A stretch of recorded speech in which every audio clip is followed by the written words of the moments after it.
नमस्कार मित्रांनो, आज मी माझ्या आयुष्यातील एक खास आणि बदल घडवणारा अनुभव तुमच्यासोबत शेअर करणार आहे. 10 दिवसांची विपश्यना साधना. ही साधना मी महाड येथील विपश्यना सेंटरमध्ये जाऊन केली आणि खरंच सांगतो, हा अनुभव असा होता की ज्यामुळे मन, विचार आणि स्वतःकडे पाहण्याचा दृष्टिकोन पूर्णपणे बदलून गेला. मी 16 नोव्हेंबरला विपश्यना सेंटरमध्ये पोचलो. ते दुपारी 3 वाजता. त्याच्यानंतर 4 वाजेपर्यंत बाकीच्या साधकांची येण्याची विपश्यना सेंटरमधील धर्मसेवकांनी वाट पाहिली. त्याच्यानंतर आमची जी विपश्यनाची सेंटरची जी प्रोसिजर असते ती सुरू झाली. त्यांनी आमचे फॉर्म कलेक्ट केले, आम्हाला तिकडचे नियम समजावले आणि या 10 दिवसात काही करायचे आणि काही नाही तेही त्यांनी पहिले आम्हाला नीट समजावून सांगितले. त्यांनी आम्हाला सांगितले की या 10 दिवसात आम्हाला कुणाशी बोलता येणार नाही. आम्हाला आर्य मौन पाळायला लागेल. आर्य मौन म्हणजे की आम्ही कुणाशी हातवारे किंवा खानाखुणांनी सुद्धा बोलू नाही शकत. तसेच आम्हाला मोबाईलही वापरता येणार नाही, कुठले पुस्तकही वापरता येणार आहे व कुठल्या देवाचाही नामजप वगैरेही करता येणार नाही. ही साधना जाणून घेण्याची नाही, तर अनुभवायची होती. त्याच्यामुळे आम्हाला या सगळ्या गोष्टी करण्यास बंधनकारक त्यांनी केलं होतं. संध्याकाळचा नाश्ता झाल्यावरती तेथील धर्मसेवकांनी आम्हाला आमचे धोबी नंबर आणि आसन क्रमांक वगैरे दिले आणि आमचे आसनही सांगितले की जिथे आम्हाला 10 दिवस एका आसनावर बसून ध्यान करायचे आहे. तसेच आमच्या डायनिंग हॉलमधली जागा आणि तिकडचे नंबरही दाखवण्यात आले. तेही ते सेमच होते की आम्हाला दररोज त्याच जागेवरती येऊन जो काही आमचा दिनक्रम असेल तो त्याच जागेवर पार पाडायचा होता. म्हणजे जो आम्ही मेडिटेशन रूममध्ये असेल, जी आमची ठरवून दिलेली जागा असेल त्याच जागेवर बसून ध्यान करायचं. तसेच जर डायनिंग हॉलमध्ये असेल तर जी ठरवलेली जागा आहे त्याच जागेवर बसून जेवायचं. बाकी कुणाशी काही बोलायचं नाही. 17 नोव्हेंबर हा विपश्यना सेंटरमधील साधनेचा माझा पहिला दिवस होता. त्या दिवशी सकाळी 4 वाजता जागरण झालं. जे मी तुम्हाला गेल्या व्हिडिओमध्ये कॉंग वाजलेलं दाखवलं त्याचप्रमाणे कॉंग वाजला. आम्ही सकाळी उठलो व धर्मसेवकांनी घंटी वाजवून आम्हाला जागा केलं. त्या अर्ध्या तासात आम्ही आमचे रोजचे दिनक्रम पार पाहिले. जसे की दात ब्रश करणे किंवा सकाळी वॉशरूमला वगैरे जाणे त्यासाठी. आणि सकाळी आम्ही फ्रेश होऊन मेडिटेशन हॉलमध्ये 4:30च्या अगोदर पोचलो. 4:30 ते 6:30 आमची पहिली साधना होती. त्या साधनामध्ये आम्हाला श्वासावरती लक्ष केंद्रित करण्यासाठी शिकवले. विपश्यनेचा पहिला दिवस असल्यामुळे आम्हाला नाकाच्या एवढ्या भागातच लक्ष कसे केंद्रित करायचे ते शिकवले. पहिल्या दिवशी सेंटरमध्ये एक वेगळंच वातावरण जाणवू लागला. सगळीकडे शांतता, एकदम नोबल सायलेन्स. कुणाशी बोलायचं नाही, कुणाशी डोळ्यांवाटेही इशारे वगैरे करायचे नाही. तसेच फक्त श्वासावर लक्ष केंद्रित करायचं. त्याच्यामुळे मनातला गोंधळ खूप मोठ्या प्रमाणात सुरू झाला, पण हळूहळू मनही शांत होत गेलं. 4:30 ते 6:30पर्यंत पहिली आमची साधना झाल्याच्या नंतर 6:30 ते 7:15 वाजेपर्यंत आमचा नाश्त्याचा पहिला दिवस होता. पहिल्या दिवसाशी नाश्ताही साधाच होता व सिंपल होता, जसा आपला असतो. पोहे वगैरे, एक फ्रूट, जे काय असेल ते, आणि दूध किंवा चाय. तो नाश्ता झाल्यावरती 7:15 ते 8 वाजेपर्यंत विश्रामाचा वेळ होता. या वेळात लोक आपापले अंघोळीचे वगैरे कार्यक्रम पार पाडायचे. 8 ते 9 धम्म हॉलमध्ये ग्रुप सेटिंग व्हायची, म्हणजे सामूहिक साधना व्हायची. आणि 9 ते 11 वाजेपर्यंत ॲज पर आचार्यांचे इन्स्ट्रक्शन्सप्रमाणे साधना व्हायची. तेव्हाही मेडिटेशन करताना खूप शांतता असायची आणि श्वासांवरती लक्ष केंद्रित करण्यात सांगितलं जायचं. पहिला दिवस असल्यामुळे फक्त श्वास येतो जातो, कुठल्या नाकातून येतो व कुठल्या नाकातून जातो, का कधीकधी दोन्ही नाकातून येतो आणि दोन्ही नाकातून जातो, हेच बघण्यास सांगितलं जायचं. 11 ते 11:45 हा लंचचा टाईम होता. या टायमात पूर्ण लंच भेटायचा. त्याच्यामध्ये सॅलड, चपात्या, 2 भाज्या, भात, डाळ आणि एखादं स्वीटही असायचं. 11:45 ते 1 वाजेपर्यंत हा विश्रामाचा टाईम होता. पण याच वेळेत 12 ते 12:30 आचार्याशीही आपण भेट घेऊ शकत होतो. जर समजा साधनेसंबंधी कुणाला प्रश्न असतील किंवा काही पर्सनल गोष्टी आचार्यांशी शेअर करता येत असेल तर त्यावेळेत आचार्यांशी भेट घेता यायची. पुन्हा 1 ते 2:30 वाजेपर्यंत सामूहिक साधना व्हायची. त्या साधनेनंतर 10 मिनटाचा ब्रेक दिला जायचा. 10 मिनटाच्या ब्रेकनंतर पुन्हा साधना व्हायची. त्याच्यानंतर मग 3:30 ते 5 वाजेपर्यंत साधना चालायची.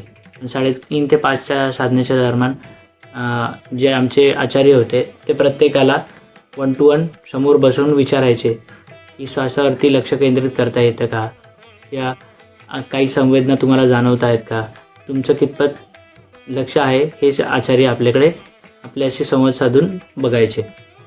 5 ते 5:30 संध्याकाळच्या इव्हनिंग स्नॅक्सचा म्हणजे नाश्त्याची वेळ होती. तेव्हा थोडीशी कुरमुऱ्याची भेळ, एखादं फ्रूट्स आणि दूध मिळायचं. किंवा ज्याची चाय भेटायची. जर कुणाला चाय हवी असेल तर ती घ्यायची. त्याच्यानंतर अर्ध्या तासाचा विश्राम होता, म्हणजेच रेस्टिंग टाईम होता. त्याच्यानंतर 6 ते 7 पुन्हा साधना व्हायची, मेडिटेशन करायला लावायचे. त्याच्यानंतर पुन्हा 7 ते 8 वाजेपर्यंत गुरुजींचं प्रवचन असायचं. प्रवचनामध्ये पहिल्या दिवशी काय काय करायचं, आपल्याला काय काय कठीणाई आली, गुरुजी त्यांच्या प्रवचनातून सांगायचे. आणि येणाऱ्या पुढच्या काही दिवसात जे काय आपल्याला मार्गदर्शन असेल तेही त्या गुरुजींच्या प्रवचनातून मिळायचं. प्रवचन संपल्यानंतर 8:30 ते 9 पुन्हा साधना व्हायची. जे काही गुरुजींनी प्रवचनात इन्स्ट्रक्शन्स दिले असायचे दुसऱ्या दिवसाचे, त्याप्रमाणे साधना शिकवली जायची. तसेच 9 ते 9:30 पुन्हा आचार्यांच्या सोबत साधनेसंबंधी काही प्रश्न असेल तर ते आपल्याला विचारायला यायचे. आणि 9:30च्या नंतर झोपण्याची वेळ सुरू व्हायची. दिवे बंद व्हायचे आणि आपण झोपायचं असतं. असा हा विपश्यना सेंटरमधील दिनक्रम होता. 18 नोव्हेंबर विपश्यना सेंटरचा दुसरा दिवस. या दिवशी मनात विचारांचा कल्लोळ सुरू झाला, कारण की सतत साधना करून, मेडिटेशन करून सगळे विचार एकूण एक करून बाहेर येऊ लागले. दुसऱ्या दिवशी मन एकदम जोरात धावायला लागलं. ते झालेले सगळे प्रसंग, जुन्या आठवणी, आनंद, या सगळ्या भावना डोक्यात येऊ लागल्या. विपश्यना म्हणजे त्या विचारांशी लढायचं नाही, तर त्या विचारांचं निरीक्षण करायचं, हे आपल्याला दुसऱ्या दिवशी शिकवलं जातं. व त्या आलेल्या विचारांकडे तटस्थ भावनेने कसं पाहायचं हे आपल्याला समजवलं जायचं. विपश्यना साधनेचा तिसरा दिवस. तिसऱ्या दिवशी मनाची खरी उकल सुरू होते. मनातले आता श्वासाच्या हालचालींची बारीक बारीक जाणीव व्हायला सुरुवात होते. हवा आत येते, बाहेर जाते आणि ती सूक्ष्मही होते. आणि तसेच ती सूक्ष्म झाल्यावरती आपल्या विचारांवरती कशा प्रकारे नियंत्रण करता येते हे आपल्याला कळते. चौथ्या दिवशी खरी विपश्यना साधना सुरू होते. सुरुवातीचे 3 दिवस आपल्याला फक्त आनापान शिकवले जाते. आनापान म्हणजे आपल्या श्वासांवरती लक्ष केंद्रित करून आपल्या मनावरती नियंत्रण करणे. मग नियंत्रण म्हणजे तसे नाही की आपण काही त्रास घेऊन किंवा हे तटस्थ भावनेने फक्त आलेल्या संवेदनांचं किंवा जे काही आपल्या मनात विचार येतात त्यांचं निरीक्षण करायचं असतं. आणि चौथ्या दिवशी मग आपल्याला विपश्यनाची साधना शिकवली जाते.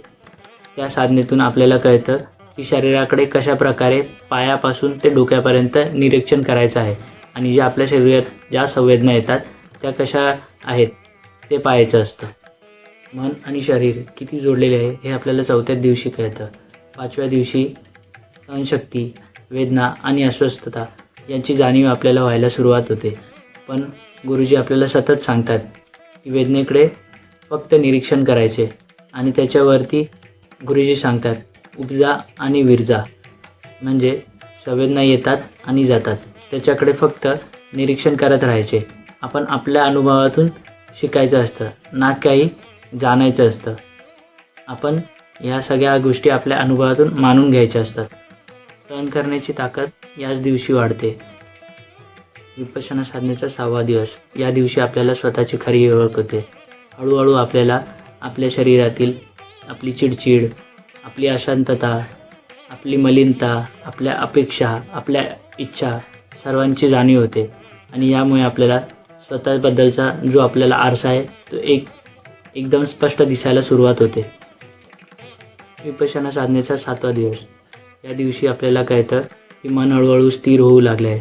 आपण श्वासावरती नियंत्रण करता करता आपल्या अनुभवातनं आपल्या शरीरातल्या सगळ्या संवेदना जाणवू लागलो आहोतच, पण आपले मन आता स्थिर होऊ लागले आहे.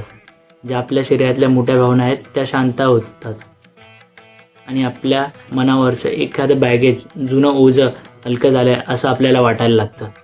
इथे एक अशी जाणीव होतोय की आपल्याला कळतं की जे काही आहे ते कायम नाही, सगळं क्षणभंगूर आहे. जे काही आहे, जे जन्माला आहे ते कधी ना कधी नष्ट होणार आहेच. ती संवेदना असो, माणूस असो किंवा कुठलाही प्रसंग किंवा कुठलीही इच्छा, जे आहे ते सगळं मिटूनच जातं. विपश्यना साधनेचा 8वा दिवस. या दिवशी साधना गहन होते, साधना एकदम डीप जाते. त्या दिवशी आपल्याला कळतं की आपल्या शरीरात ज्या संवेदना आहेत, काही सुखद आहेत, काही दुःखद आहेत, पण त्या संवेदनांकडे काही प्रतिक्रिया न देण्याची कला आपल्या अंगी येते. विपश्यना साधनेचा 9वा दिवस. या दिवशी आपण स्वतःवरती प्रेम करायला लागतो, कारण की आपले विचार आणि आपल्या मनातले जे काही द्वेष आहे, राग आहे, तो शांत झालेला असतो आणि आपण स्वतःवर प्रेम करायला लागतो. शरीर आणि मन हलकं वाटतं. मनात एका प्रकारची शांती, स्पष्टता निर्माण होते आणि ती आपल्याला जाणवते सुद्धा. आणि मग जाणवतं हे 10 दिवस खऱ्या अर्थाने आपल्याला नवीन जन्म देतात. हा होता 10 दिवसाच्या विपश्यना साधनेचा माझा अनुभव. या साधनेचा माझ्या मनावरती खूप खोल परिणाम झाला आहे. मी तुम्हाला ही साधना करण्यासाठी मनापासून शिफारस करतो. तुम्हाला ही साधना करायची असेल तर मला कमेंटमध्ये नक्की कळवा. काही अडचणी असेल तर त्याही कळवा. मी त्या शंकांचे निवारण करण्याचा पूर्ण प्रयत्न करेन. शांत राहा, सम्यक राहा. धन्यवाद आणि बाय बाय.